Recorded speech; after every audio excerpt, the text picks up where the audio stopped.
हाँ तो मेरे प्यारे छात्रों, आज एक नया फिर से वीडियो लेकर के आज का वीडियो अपना विद्युत द्वंद्व के कारण निरक्षीय स्थिति में विद्युत विभव के लिए व्यंजक। ये भी बहुत इंपॉर्टेंट क्वेश्चन है।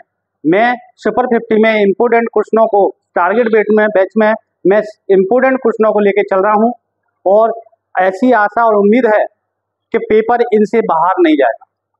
और मेरी मेहनत और साथ साथ तुम्हारी मेहनत मुझे लग रहा है 100% कामयाब हो गई है। मान लो ये क्वेश्चन भी बहुत इंपॉर्टेंट है। ये भी दोनों क्वेश्चनों का भाई है। ये भी भोपाल बोर्ड से निकले आया पीछे पीछे, ये दोनों पहले आ गए, ये भी पीछे आ रहा है। बहुत इंपॉर्टेंट क्वेश्चन है। क्या है? विद्युत द्वंद्व के कारण निरक्षीय स्थिति में विद्युत विभव के लिए व्यंजक। 2016 में, इसके बाद 2019 में, इसके बाद एक बार और आया ये क्वेश्चन। 2016 में पहले 6 नंबर में क्वेश्चन आता था, अब ब्लूप्रिंट चेंज हो गया 2018 से, तो अब 4 नंबर में आने लगा। अब ये क्वेश्चन 3 या 4 नंबर में इस यूनिट से आते हैं। ये क्वेश्चन बहुत इंपॉर्टेंट है बच्चों, आप ध्यान रखना और वीडियो को अधिक से अधिक शेयर करो, जिससे उन बच्चों को मदद मिल सके जिन्हें पढ़ा नहीं है, किसी कार्ड बस क्वेश्चन छूट गए हैं, किसी कार्ड बस कहीं का भी बच्चा है और वो कोचिंग नहीं जा पाया है, सिलेबस निकल गया है, उन बच्चों के लिए इस वीडियो को शेयर करो। पेपर टाइम तक मैं आपसे जुड़ा रहूंगा, कंधे से कंधे लगा के आपके साथ मेहनत करूंगा और अपन 100% अच्छे नंबर लेके आएंगे, सिर्फ एक टारगेट बैच की अपेक्षा। तो कौन सी स्थिति बेटा, एक बात ध्यान रखना, कक्षा 12वीं फिजिक्स की विभव के लिए निरक्षीय स्थिति पढ़ रहे हैं, ठीक है। तो इस क्वेश्चन में भी मैंने आपसे वादा किया था, आने वाले क्वेश्चन भाषा याद अलग नहीं करने दूंगा। इस वाले क्वेश्चन में भी बेटा कुछ याद नहीं करना, घबराने वाली बात नहीं है, कुछ याद नहीं करने दूंगा, कॉपी पेस्ट, ठीक है। लगभग 50% फिजिक्स को तो अपन ऐसे ही खत्म कर देंगे। तो इसके लिए मैं आपको चित्र बता रहा हूँ कैसे बनाते हैं। देखो, सबसे पहले वही विद्युत द्वंद्व बनाओ। क्या बनाएंगे इसके लिए? विद्युत द्वंद्व। विद्युत द्वंद्व कैसे बनाते हैं बेटा? एक लाइन ड्रॉ करते हैं अपन। क्या ड्रॉ करते हैं? एक लाइन। ये लाइन मैंने ड्रॉ की बेटा। अब क्या किया है, इसको -q आवेश देते हैं और इसको क्या देते हैं? +q आवेश। और यहाँ क्या मानते हैं? बीच में क्या मान लेते हैं? बीच में मतलब मध्य बिंदु या मध्य मान लेते हैं बिंदु हो। तो यहां से बेटा, यहां से यहां तक की दूरी अपन a मानते हैं। क्या मानते हैं? a। कहां तक की दूरी? यहां तक की। तो फिर यहां से यहां तक की भी क्या होगी? a, क्योंकि दूरी बीच में है, तो बीच में दूरी कैसी होती है? बराबर होती है। तो यहां से यहां तक भी है, वही भी है। तो पूरी दूरी यहां से लेकर के यहां तक बेटा कितनी हो जाएगी? 2a। कितनी हो जाएगी? 2a। यहां से लेकर के ये दूरी अपनी हो गई 2a पूरी। ये क्या बन गया? विद्युत द्वंद्व। इसको मैंने क्या नाम दे दिया? हमेशा की तरह AB। क्या नाम दे दिया? AB, ठीक है। अब कौन सी स्थिति है बेटा? निरक्षीय स्थिति। मैंने क्या कहा था कि जब कोई बिंदु बड़ी हुई अक्ष पर रखते हैं विद्युत द्वंद्व के पे, तो वो स्थिति अच्छी स्थिति कहलाती है, और जब लंब अर्धक पर रखते हैं तो वो स्थिति निरक्षीय स्थिति कहलाती है। तो याद रखना, ये निरक्षीय स्थिति है। तो यहाँ पर जो बिंदु P रखेंगे वो कहाँ रखेंगे? लंब अर्धक पर। लंब अर्धक मतलब मध्य बिंदु से ऊपर की तरफ। ये बिंदु कहाँ लेंगे? लंब अर्धक पर से ऊपर की तरफ। यानी बिंदु को ने ले लिया यहाँ पर। निरक्षीय स्थिति में लंब अर्धक पर जाते हैं, अच्छी स्थिति में अक्ष की दिशा में जाते हैं। तो बेटा इनको अपन मिला दो एक बार। चित्र बनाने में किसी को प्रॉब्लम आनी नहीं चाहिए, साथ साथ बनवा रहा हूं आपको।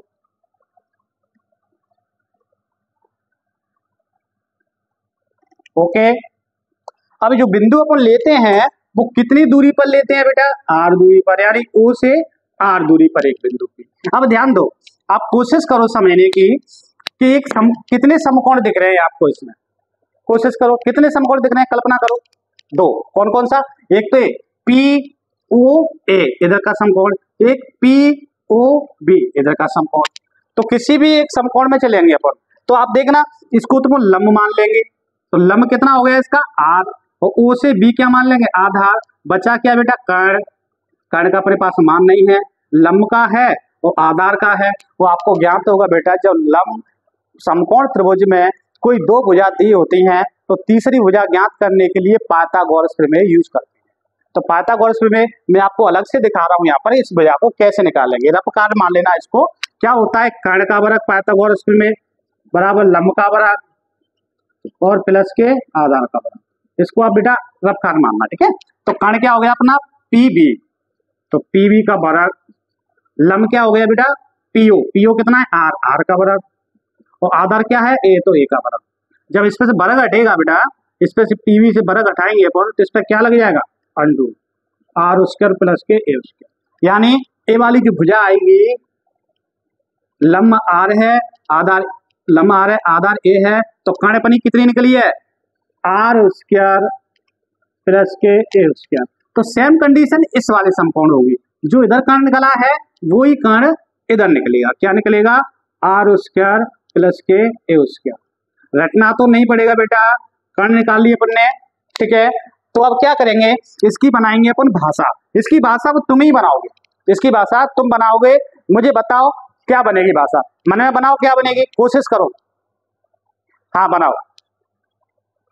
हाँ तो एक बार ऐसे मैं बता रहा हूं, देखो क्या, सेम वही कॉपी पेस्ट, कुछ याद नहीं करना है, कुछ याद करने भी नहीं दूंगा पूरी साल भर में, आपको ध्यान रखना, उसी में से करेंगे। क्या है, चित्र में ए भी एक विद्युत दो द्रव है जो माइनस क्यू और प्लस क्यू आवेशों से मिलकर बना हुआ है, इनके बीच की दूरी 2a है। विद्युत दो द्रव के मध्य बिंदुओं से r दूरी पर एक बिंदु P लिया गया है जिस पर विद्युत विभव की गणना करनी है, जिसे दो द्रव के सापेक्ष निरक्षीय स्थिति में रखा गया है। कौन सी स्थिति में रखा गया है, निरक्षीय स्थिति में। तो एक बार मैं बेटा इसकी भाषा बना दूं, ठीक है, देखते हैं कैसे बनाएंगे भाषा। तो बेटा देखो ये भाषा बिल्कुल कॉपी पेस्ट, कुछ याद नहीं करना है।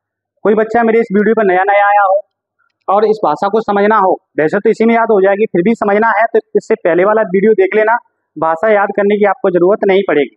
तो क्या बनी है अपने भाषा, चित्र में ए बी एक विद्युत दो द्रव है, आप बनाओ, जो कैसे मिलकर बना हुआ है, माइनस क्यू और प्लस क्यू आवेशों से मिलकर बना हुआ है, इनके बीच की दूरी 2a है। विद्युत दो द्रव के मध्य बिंदु से r दूरी पर एक बिंदु P लिया गया है जिस पर विद्युत विभव की गणना करनी है, और विद्युत दो द्रव के सापेक्ष इसको कौन सी स्थिति में रखा गया है, कौन सी स्थिति में रखा गया बेटा, निरक्षीय स्थिति में। तो देखो क्या भाषा लिखी है, सेम वही आपने वैसे तो लिख ही लेंगे, फिर भी एक बार देख लो। चित्र में ए भी एक विद्युत दो द्रव है जो माइनस क्यू और प्लस क्यू आवेशों से मिलकर बना हुआ है, जिनके बीच की दूरी 2a है। विद्युत दो द्रव के मध्य बिंदु से r दूरी पर एक बिंदु P स्थित है जिस पर विद्युत विभव की गणना करनी है, जिसे दो द्रव के सापेक्ष निरक्षीय स्थिति में रखा गया है। तो एक बार चित्र से देख लो इसकी भाषा। चित्र में ए भी क्या है, एक विद्युत दो द्रव जो माइनस क्यू और प्लस क्यू आवेशों से मिलकर बना हुआ है, इनकी बीच की दूरी कितनी ली गई है बेटा, 2a। विद्युत दो द्रव के मध्य बिंदुओं से r दूरी पर एक बिंदु P स्थित है, इसी पर विद्युत विभव की गणना करनी है, जिसे दो द्रव के सापेक्ष, देखो दो द्रव इधर है और किधर रखा है ऊपर, मैंने क्या बताया था, दो द्रव के मध्य बिंदु से या लंबा ऊपर बिंदु स्थित है वो निरक्षीय स्थित होते हैं। कौन सी स्थिति होती है, निरक्षीय। तो इसको विद्युत द्रव के सापेक्ष कैसी स्थिति में रखा गया है, निरक्षीय स्थिति में रखा गया है। अब देखो बेटा आप क्या करेंगे, अपन दोनों आवेशों के कार्ड अलग अलग निकालते हैं। कैसे निकालते हैं, एक तो प्लस क्यू आवेश के कार्ड और एक माइनस क्यू आवेश कार्ड, सेम वही प्रोसेस। तो कैलकुलेट निकालेंगे, प्लस क्यू आवेश के कारण बिंदु P पर विभव, विभव का फॉर्मूला क्या होता है बेटा, V बराबर, इसको 1 मानेंगे, क्या मानेंगे 1, प्लस क्यू के लिए 1 मानेंगे और माइनस क्यू के लिए प्लस क्या मानेंगे 2। क्या होता है फॉर्मूला, वही 1/4 पाई एप्सिलॉन 0 इंटू क्यू बटे आर। दूरी का वर्ग नहीं होता है बेटा, वर्ग कहीं में होता है तीव्रता में, यहाँ पे खाली दूरी होती है। तो प्लस क्यू की दूरी कैसे, P से, प्लस क्यू की दूरी P से कितनी आ गई है, अंडूर में आर स्क्वायर और प्लस के ए स्क्वायर, आर स्क्वायर प्लस ए स्क्वायर। ये कई के लिए हो गया बेटा, इसको समीकरण दे देंगे अपन फर्स्ट। कौन सी आवेश के कारण निकाल लिया, प्लस क्यू आवेश के कारण। इसी प्रकार से क्या निकालेंगे, माइनस क्यू आवेश के कारण बिंदु P पर विभव, बिंदु P पर विभव क्या होगा बेटा, 1 को क्या मान लेंगे 2, प्लस के लिए 1 माना था तो माइनस के लिए मान लेंगे 2, इक्वल टू 1/4 पाई एप्सिलॉन 0 और क्यू बटे में दूरी का फर्क, वर्ग नहीं होता है, तीव्रता पे होता है। तो क्या दूरी लेंगे अपन, माइनस क्यू की बिंदु पी से, माइनस क्यू की बिंदु पी से दूरी दोनों को एक ही है, यानी अंडर आर स्क्वायर प्लस ए स्क्वायर। ठीक है, तो देखो बेटा एक बार फिर समझ लो इसको, प्लस क्यू आर उसके कारण बिंदु पी पर विभव V1 one upon 4π/0 Q and दूरी का वर्ग, दूरी क्या थी इसकी, यहाँ से ये वाली, ऐसी माइनस क्यू आर उसके कारण बिंदु पी पर विभव V2 वन अपन 4π/0, यानी माइनस क्यू की दूरी ले लो पी की, कितनी है, अंडर आर स्क्वायर प्लस ए स्क्वायर। ठीक है, इसका स्क्रीनशॉट ले लें एक बार सभी लोग, जैसे मैं इसको साफ करके आगे करूं। अब क्या करेंगे बेटा, समीकरण 1 और समीकरण 2 बन गया है, इनको मैंने रख लिया है जिससे आपको मान रखने में प्रॉब्लम ना आए। अब बिंदु पी पर परिणामी विद्युत विभव निकालेंगे, बिंदु पी पर कुल विभव, कुल विभव, कुल विभव, कुल विभव क्या होगा V, और कुल विभव के लिए V1 माइनस क्या करते हैं बेटा V2। कैसे करते हैं माइनस V1 माइनस V2 कैसे करते हैं, कोई बच्चा नया जुड़ा हो तो इस वीडियो को दोबारा से देख लेना, पहले वाले को, इससे पहले वाले वीडियो में मैंने एक एक चीज क्लियर करके बताई है। तो अब क्या करेंगे, V1 की जगह V1 का मान, V2 की जगह V2 का मान, यानी समीकरण 1 में V1 का मान है, समीकरण 2 V2 का मान, यानी समीकरण 1 और 2 से समीकरण 3 में मान रखने पर समीकरण 1 व 2 से समीकरण 3 में मान रखने पर, तो क्या करेंगे, मान रख दो बेटा, कैसे, V1 को हटाओ, V1 की जगह V1 का पूरा मान ये रहा, कितना है, इतना बड़ा मान, V1 का इतना बड़ा मान पूरा रखना है अपन को, कितना बड़ा है, 1/4π/0 क्यू बटे अंडर आर स्क्वायर प्लस ए स्क्वायर, ये पूरा मैंने रख दिया, V1 को हटाया है पूरा V1 की जगह। अब क्या लगाएंगे माइनस, अब क्या लगा, V2 का मान रख दो, V2 का मान कितना है, इतना पूरा, यानी 1